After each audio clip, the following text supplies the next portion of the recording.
independence. And here next one is the last period, final period was 1952. Okay, after the Indian Constitution came into force in 1950. So after Indian Constitution came into force in 1950, then why it has taken 2 years gap? Because it has got started in 1952. Because you might be aware that first general election in India has been held in the year of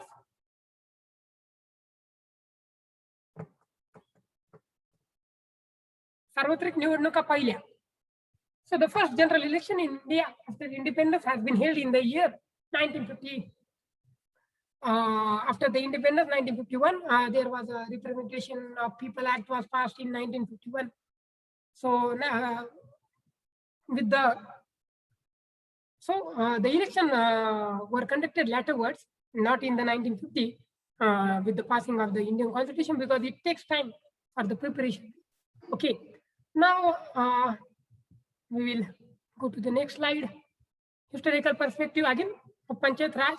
So as we are talking about this 73rd and 74th Amendment, so the government of India has issued some committees, formed some committees to study what can be done, what should be done.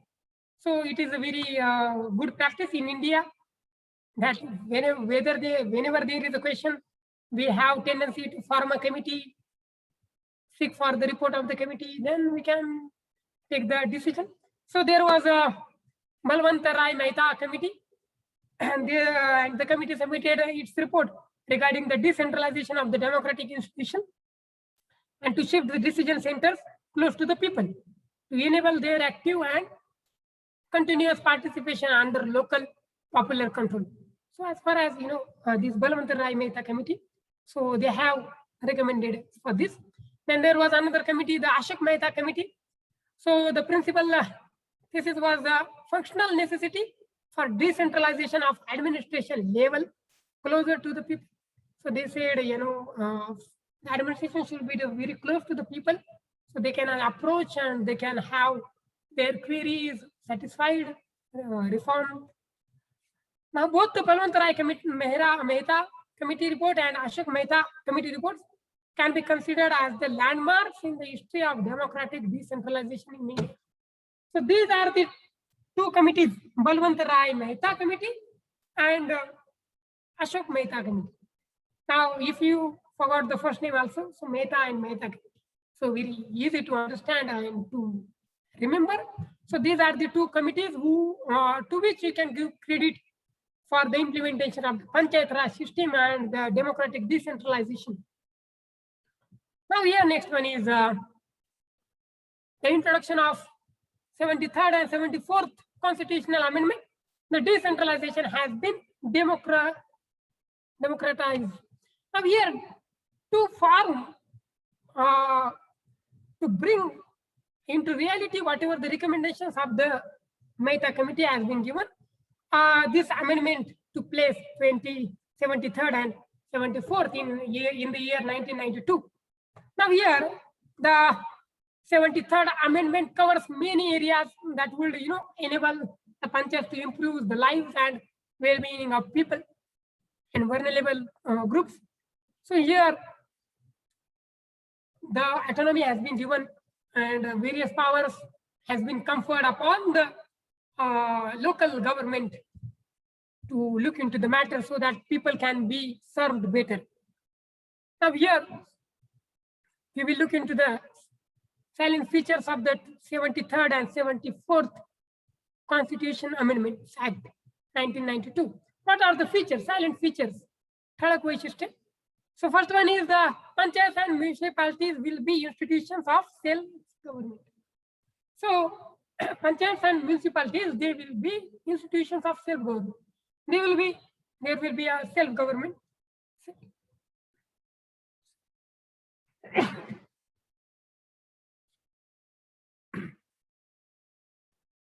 Okay, sorry. Second one is The basic units of democratic system: Gram Sabha, ward committees, comprising all the adult members registered as voters. So, Gram Sabha, you might be very well aware. Okay, there are some Wadali Gram Sabha, and there are some Shantipriya Gram Sabha are there. So, if you refer to Hirve Bazar or Raliganj Siddhi, so you can understand the essence of the Gram Sabhas and how they can actually be participated. So, ward committees are there in. So, it is a basic. They are basic unit of the democratic system. As family is the basic unit of the society. Third one is three-tier system of panchayat at village, intermediate block, taluka, and district level. Fourth one is seats at all levels filled by direct election. Now all these three levels, village level, block level, or tehsil level, and the district level, whatever seats are there, representative seats, and to run the self-government, there are some people who are required. No? So they should be filled by the direct election. Direct election shall be there. So you are aware that in one particular Gram Panchayat, there can be 7 to 5, 7, 11 seats. Okay. In one particular Panchayat Samiti Sadasya, we can call it as a, so it can be comprised of several villages and one Jilla Parishad Sadasya. So that what you can call it as Gat, Jilla Parishad Gat apan manto. Maybe here. So because I am from Ahmednagar and we can call it as this Jilla Parishadecha Gat, Panchayat Samiticha Gan, आणि ग्राम पंचायतचा आपला ward अशा पद्धतीने nomenclature is there in Ahmednagar, in my back home. Okay, so these are the things. So the direct election shall be there. So whether it is a Jilla Parishad member or Gram Panchayat member or the Panchayat Samiti member, there should be a direct election. As far as this is another feature of this 73rd and 74th Amendment Act. Fifth silent feature is seat reserved for scheduled caste and chairpersons of the Panchayat at all levels also shall be reserved for SCs and STs in the proportion of their population. Now, very interestingly, you might be aware that there is a reservation for the SCs and STs, scheduled caste and scheduled tribe people in the elections of these panchayats, and even sometimes the sarpanch, the village headman, sarpanch, we can call it as in Marathi. Sarpanch, that particular post is sometimes reserved for women, for SC, for ST.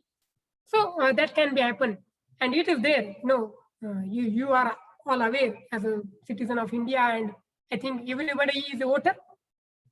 You must have completed your 18 years, and everybody might have the voter's card. And I am hopeful that you are discharging your constitutional duty to cast the vote in the elections. Now here, next one is next feature is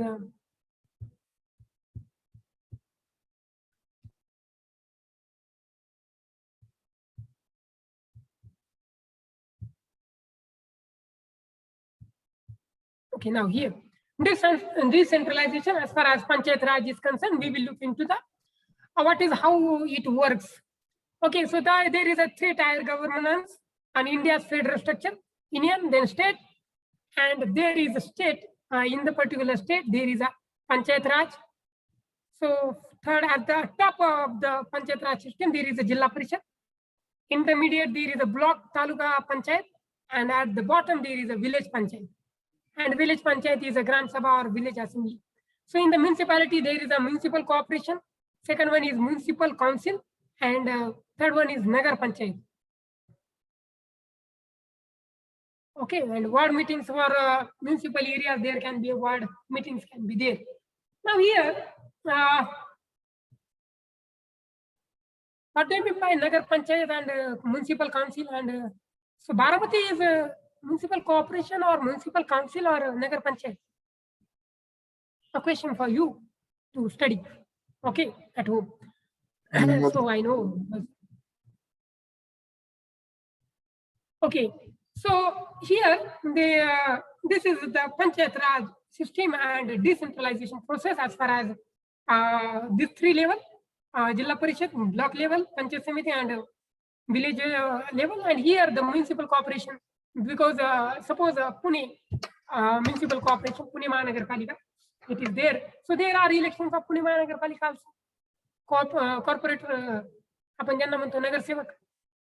Okay, so and in every municipal council also there are elections. In Nagar Parishad, Nagar Panchayat also there are elections. Now here,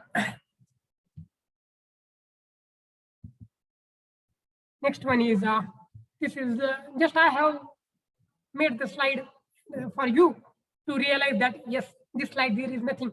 So to release the pressure, just it is just a picture. Panchayat Raj representation, decentralization in India. So this is the picture of Gram Sabha, Gram Panchayat, village level. It is typical old picture. Now here we have a tremendous buildings of Gram Sansad, you can call it as. But this is the old picture where there was used to be one big tree and every people, the elders come to sit and somebody is accusing, somebody is explaining, that is thing. Now, okay. Next one is the model number second, decentralization. And the last point, that is advantages of decentralization. Now, as far as this decentralization is there, what has, how it has benefited and what are the benefits, what are the advantages of this democratic decentralization, what we have gained because of this, what you can say, Panchayat Raj system. So first advantage is, there is a democratic participation. Now here, there is a democratic participation, there are wards. So, you can actually participate at the village level, at the Tahsil level, at the Jilla Parishad level. So one same person, the person who is contesting the election for the Gram Sabha, he can also contest the election for the Tahsil Panchayat Samiti and for the Jilla Parishad.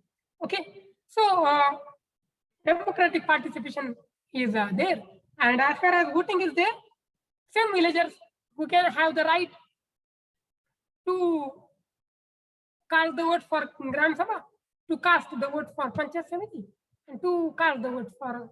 Now here the what you can say, election process is very much it is not less than festival in India. Sometimes I when I was small, I mean when I was young and when I was child, I used to think how it is happening that after every 1 year people are going to cast their votes. So because I was not aware that there are several elections regarding the several institutions, such as sometimes there was Vidhan Sabha, sometimes Lok Sabha, sometimes the Gram Sabha, means Gram Panchayat. Second one is improved management. What is the advantage of decentralization? So the management, there is improvement in the management. Now how? There is a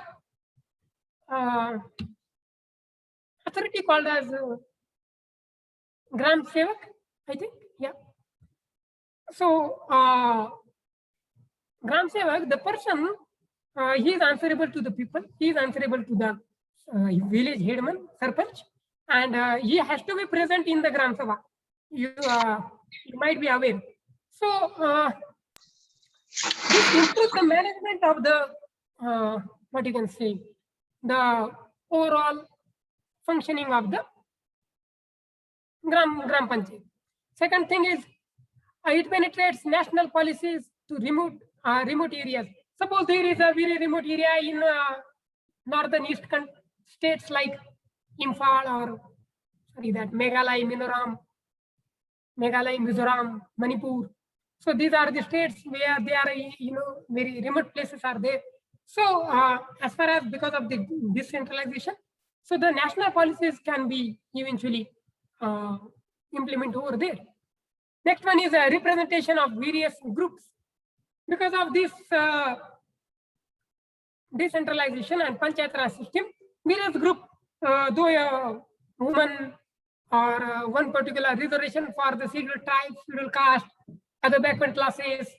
Okay, so these groups have the representation there.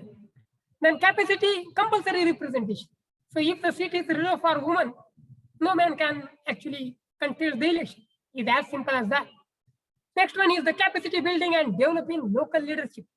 Now, local leadership is very much important thing, because the leader of the nation cannot come to each and every village and show his skill and utilize his skill.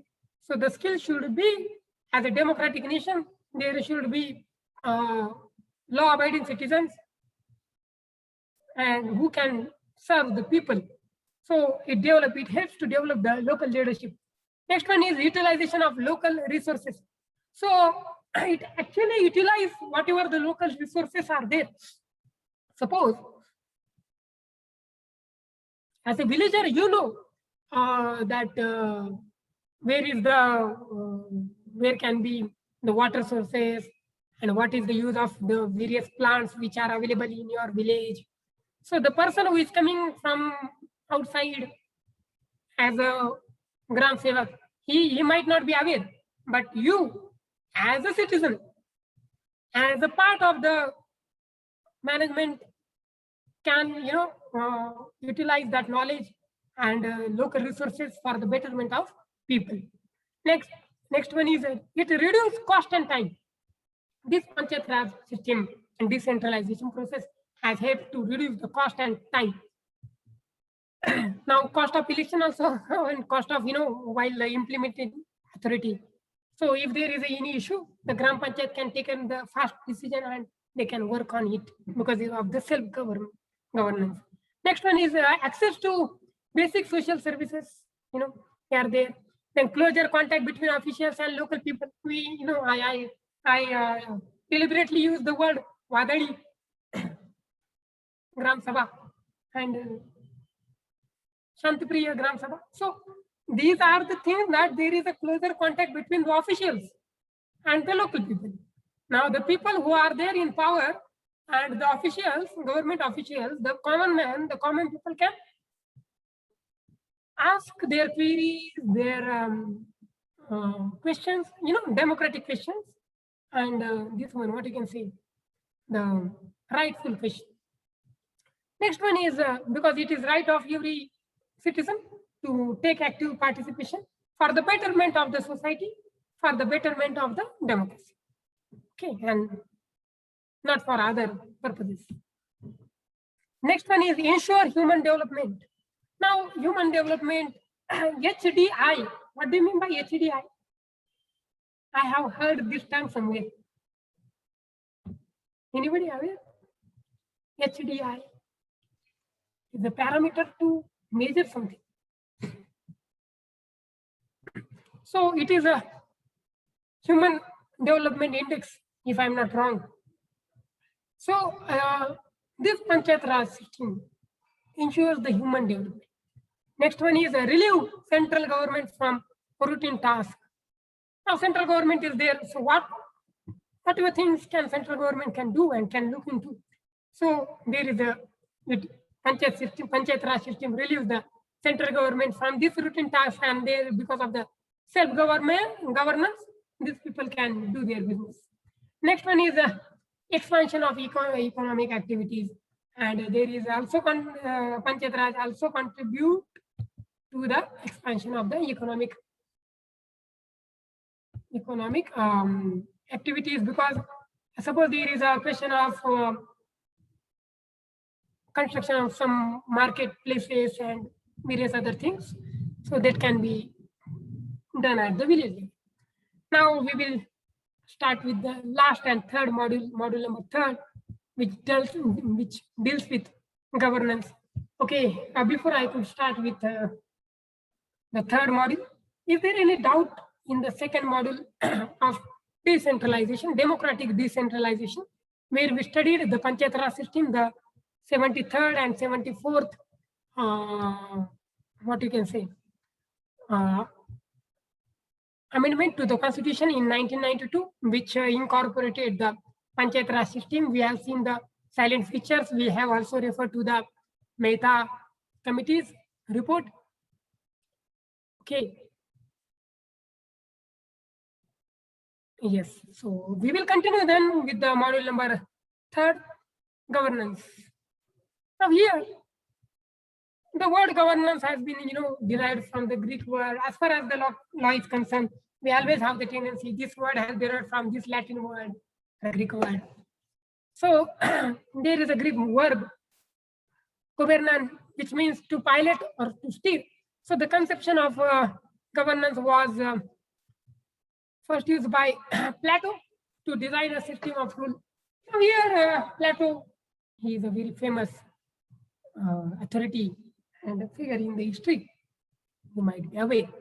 Now here, governance refers to all aspects of the way the government fulfills its job for societal and economic development.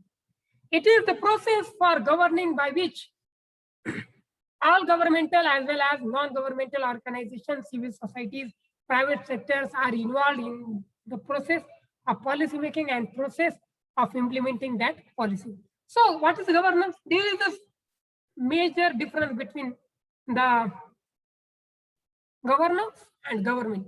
Now here, the government, how the government fulfills its job for the societal and economical development. That is what we can call this as governance. Now, to make it more clear, we will look into the definition of governance. So, the exercise of the political authority and the use of institutional resources to manage problems and the affairs of the society is called as governance. So, the exercise of political authority and the use of institutional resources to manage problems and the affairs of the society is called as governance. So according to the World Bank, governance is the manner in which power is exercised in the management of the country's economic and social resources for development.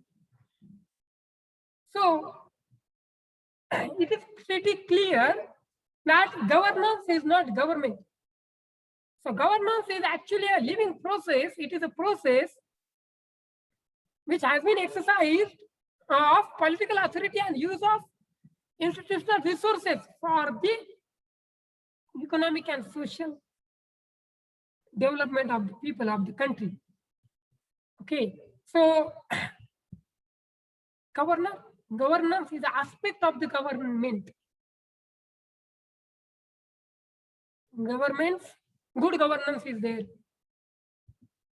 Okay, I think I missed that slide, which comprise of the good governance various things are there. What is consist of good governance? Okay, now here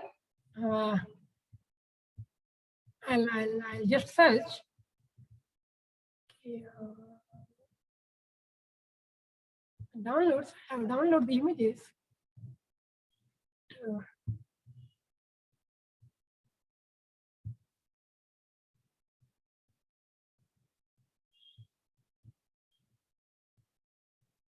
Yes, I hope you guys are able to see this image. Now here, good governance. Good governance is, it is aspect, it is a functioning. And what are the aspects of good governance? So first, good governance, it should be accountable. It is transparent. It is responsive. It is consensus oriented. It is participatory. It is inclusive. It is following rule of law. It is efficient. Now, the government should be accountable. Now, suppose there is a government, but that government is not accountable. So you can say it is not a good governance. So government is the way government carry on its, exercise its powers and utilize the resources available to the government for the development of people. So this process is called as governance, and governance, it can be a good governance. When we refer to the good governance, so these things should be there. So firstly, accountable. So suppose there is a Gram Sabha, and the decision taken by the Gram Panchayat is that we are going to demolish the water tank which is there in the village.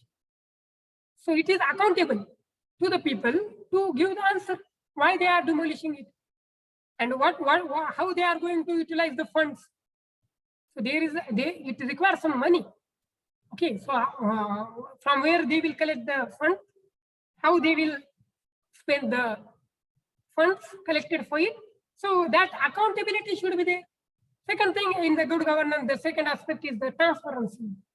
Transparency must be there, as far as Gram Panchayat is there, there is a transparency. Transparency is there because as far as the Panchayat Raj system is concerned, it is very much clear that any common man, a member of any citizen of that particular village, can go to the Gram Panchayat, can ask for the profit and loss account of the Gram Panchayat. And there are funds, so allocation of the funds, Vitt Ayog, Nidhi. So you are aware of that.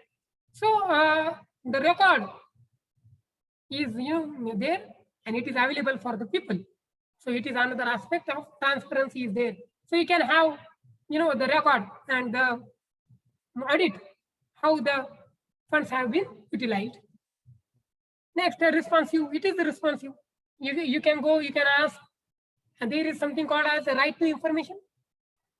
Right to Information Act. So there, just you have to need to give an application and the right to information with the 10 rupees ticket. And then you will, whatever information you have asked, you will get it within 15 days of time. So it is responsive. Or any query is there. You want your name to be in the list of that particular beneficiary.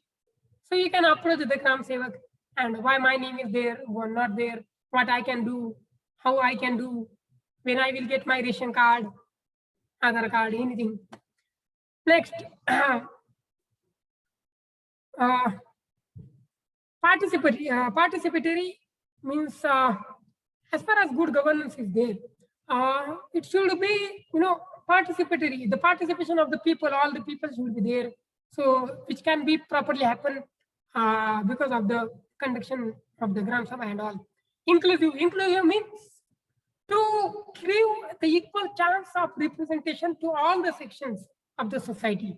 Suppose what are the major stakeholders? Suppose there are some women are there, or you can call it as some handicapped people are there. So, or illiterate people are there, literate are there. So, the representation, representative aspect should be there. And in governance, the policy should be framed to include all the sections of the society. So the government wants to do something, they should do it for all the sections, not particularly focused on particular one group, but all the group. So it should be inclusive of all the sections of the society. All the sections because of the such as based upon the gender or the economical condition or the social strata or the physical handicapped conditions, anything. So there should be an inclusive policy for the overall development of the society. You should not cast somebody out. Okay, nobody should be unwarranted, nobody should be outside of the sphere. Then next one is following the rule of law. Good governance is another aspect. It should follow the rule of law. Now the rule of law is very interesting term in the Constitution of India. Rule of law, it is to abide the law. Every citizen, you should be a law-abiding citizen, and everybody is in India. So, and governance also, the rule of law should be prevailed in each and every circumstances. Efficient. Efficient means what? Suppose there is an application for a ration card. So normally what you could think that it will normally take maximum 1 month, 2 months time. But it is not so that it will taking a time of 1 year, 2 years, 3 years. So the efficiency must be there. So the staff must be efficient, the procedure must be efficient, and every aspect of the governance must be efficient to serve the people, to serve the society. Because democracy is all about serving. It is called as a Jantechi Sevak, Jantechi Seva. So that efficiency must be there. Okay.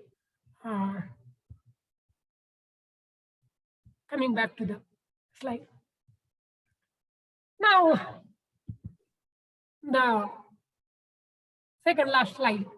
And then after completion of this presentation, we will have a question answer session if you have any questions regarding this. Now the last slide is difference between the government and governance. So now we are talking, so because we are living in digital era, there is what this slide e-government and e-government and e-governance. So I will try my best to make you understand what does it mean. So as far as government is concerned and government and governance is concerned, there are certain points, and I will try to explain the things based upon these particular terms. So in the government, it is the superstructure. Government is a structural framework. Suppose what do you mean by government? State government. Okay, state government. There is a chief minister and there is a council of ministers and there are several secretaries and they are looking. These where ministries are there and they are supposed to do their job in several ministries. So this is the structural framework. Structural framework of the federal or union government. There is a prime minister. There is a council of ministries, and they are taking care of all their ministries, respective ministries. Now, as far as the governance is concerned, it deals with functionality. Whatever the structure is there, how it is functioning. It is the functional aspect of the structural framework of the government. Suppose there is a state government. So how CM could function, or how he is functioning, or the ministers are functioning, or the prime minister is functioning, the duties, the jobs, and the rights, the authorities. So that is the aspect of governance. Now here, as far as government, if you look into the decisions, so the government can take decision. We know that prime minister has the right to take the decisions, chief minister has the right to take decision, or the respective ministers for the different ministries can take decision related to them. That is an aspect of government. It is the government's job to take the decision. But the process of decision making and decision implementation, it is called as governance. For example, there is suppose there is a decision of issuance of passport, compulsory passport to each and every citizen in XYZ state. Okay, so if it is a decision taken by the government to issue the passport to each and every citizen in the state, the processes, so how to register, who will get, when it will be given to the citizen, what are the documents required by the citizens. So that process is called as governance. Suppose rules, government can make rules, but the goals of the rule it is the aspect of the governance. The government has a role to play. So government has a role to protect the citizens. So, somebody is walking on the street, nobody can come and kill him, because Article 21 says every person has right to life and liberty, personal liberty. Now it is my right to life and nobody can violate it. So it is the role of the government to protect my right to life. Okay, so it is by law, it is there. It is the role of the government. Now, what is the governance aspect? How you can measure this, whether the government has performed its role correctly or not? It is based upon the performance. Suppose anybody can come and anybody can kill anybody. Just if I'm walking in the pencil chalk and somebody all of a sudden somebody came just shot me 2 bullets. I died. He fled away. No case, nothing is there. So the role of government to protect my right to life has been violated. It has not been performed by the government. So this is the performance, and based upon this performance, you can say, okay, this governance is not good governance. Okay. Next one is implementation. Now it is the duty of the government to implement policies. Okay. Suppose there is a policy of again, I will take the same example. Policy of giving free rations to everyone. Now, coordination while implementing the policy, the government is doing this. So the governance aspect is coordination between the stakeholder of the implementing authorities. So suppose there is a ration distribution is there, then there is a society where you can get the ration. That person, right from that to the transportation of the ration from the, what you can say, storages. So everybody will come into that picture, and the coordination between them is very much important. And if the coordination fails, implementation fails because of the coordination is not there, you can say, you can measure the governance, whether it is good governance or not. Next one is outputs. Government can set the outputs. Okay, I want this by 2020, India should be a developed nation. So this is the output. Government can put. But what are the outcomes after even trying best, our best? So that will deal with the governance. So I hope you guys have maybe have understood what I tried to say. These are the, so the governance is particular parameter on which you can judge the government.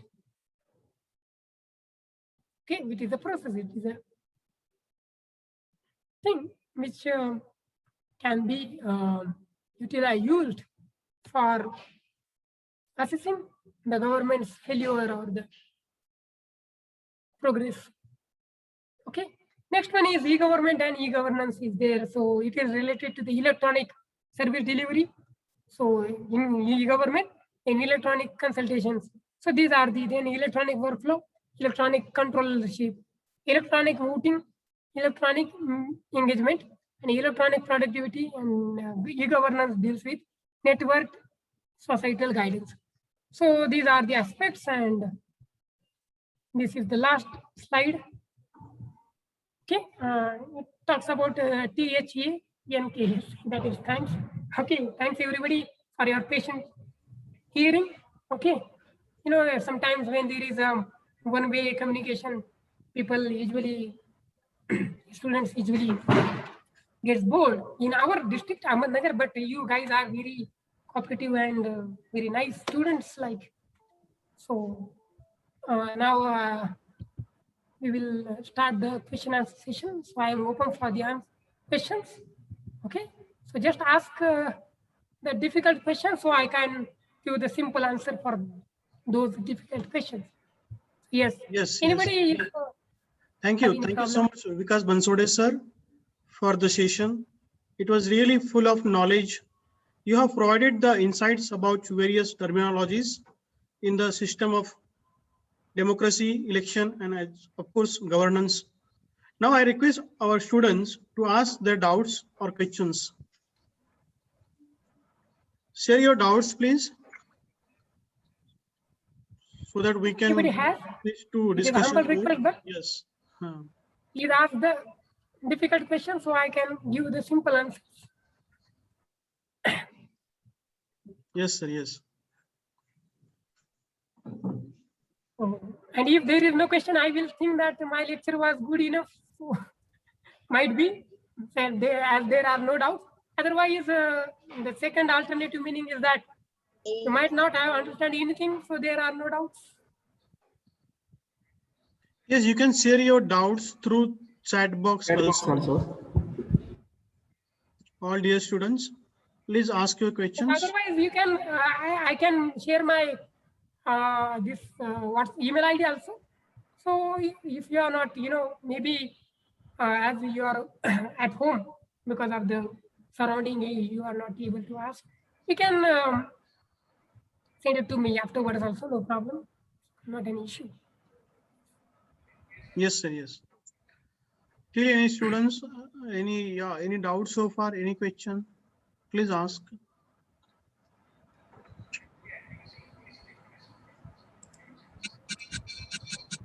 You can unmute yourself and share your doubts, questions.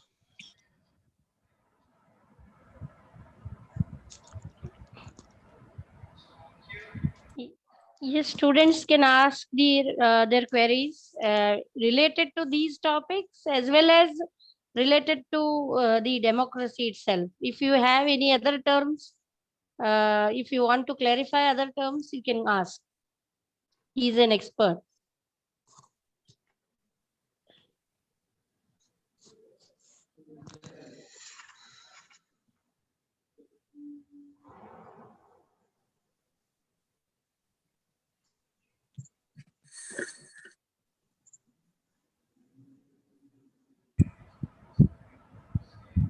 If students have no Thank doubts. you, madam, for your.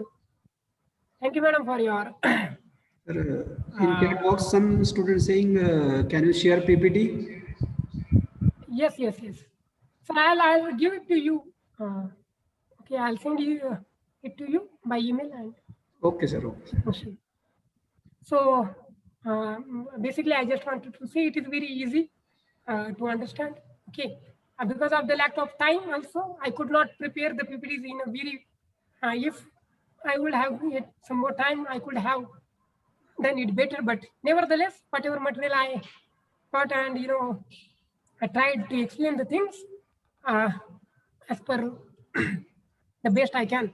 But thank you. I once again want to thank everybody, and especially the principal sir, the HOD madam, for inviting me and showing the faith.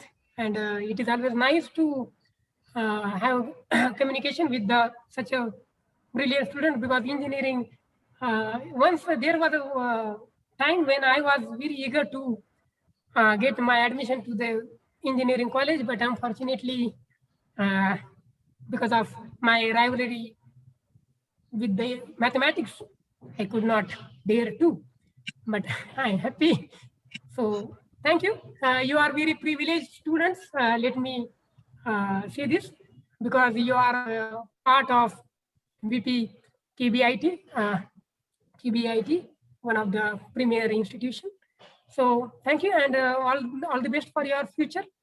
Okay, thank you. Pramod, yes, sir. Thank you, sir. Thank you. Pramod Malsuri has raised the hand. Pramod, if you have any question, you can ask.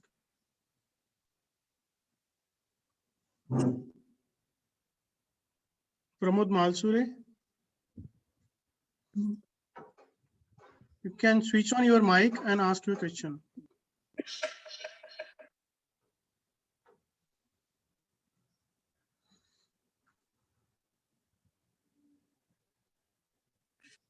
Okay, he might have raised the hand by mistake. I request Dr. Aparna Sajjan, the head of the department, to share her views.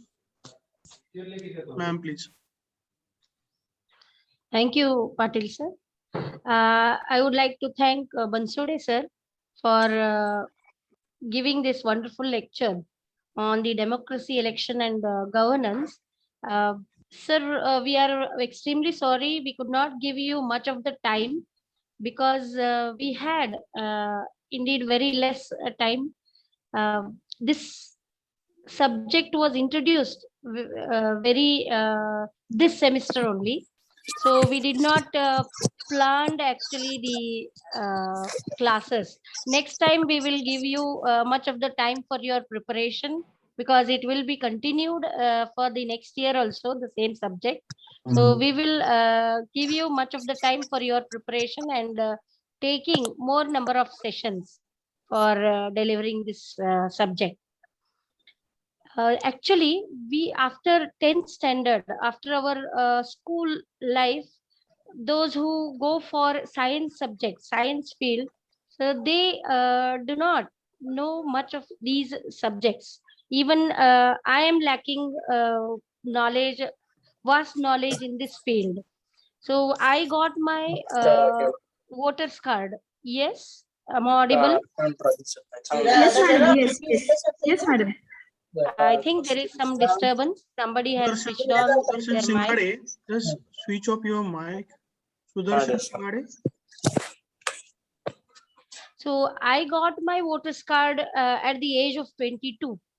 So we did not bothered much about democracy, governance and all. So actually, it is a part of our life. So we should know what is the pattern of democracy followed in our country. What is the what actually the rules are there for the government, what things to be followed, and what rights we have with us as a common citizens of our country. So all these things should be known, and in a very short time, Mr. Bansode has summarized everything. So we are very much thankful for him, and I am also thankful to our students who have patiently listened to the subject right from the beginning.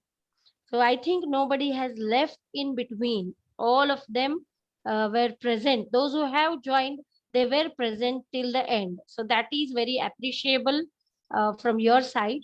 And there will be a feedback given to you. All must give that feedback along with the test. Some questions are there uh, to which you have to answer them. And this is introduced, this subject is introduced very this semester only. It was not there, the introduction was not there actually when the syllabus was, new syllabus pattern was implemented.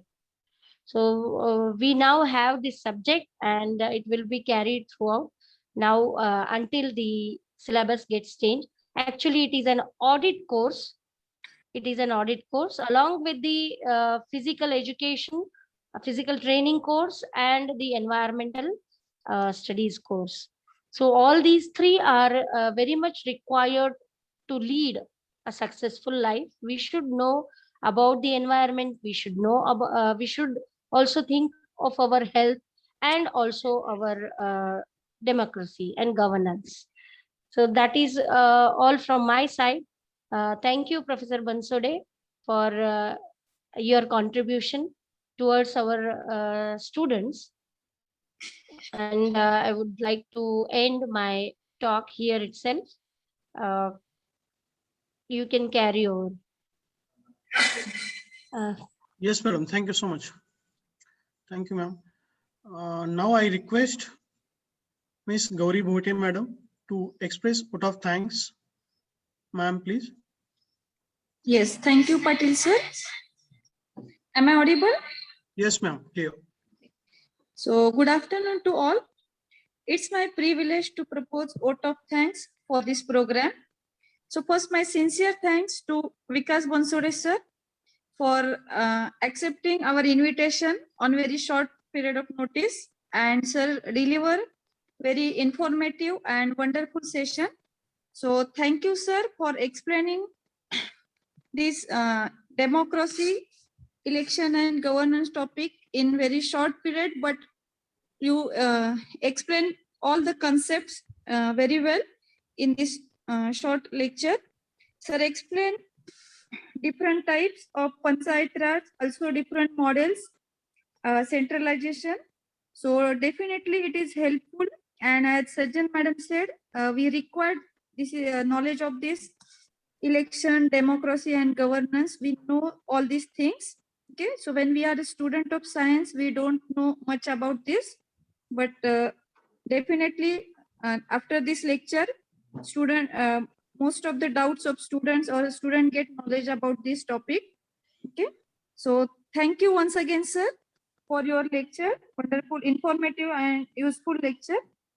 Now I also thanks to HOD Madam, Dr. Aparna Sajjan, for expressing her views on this topic.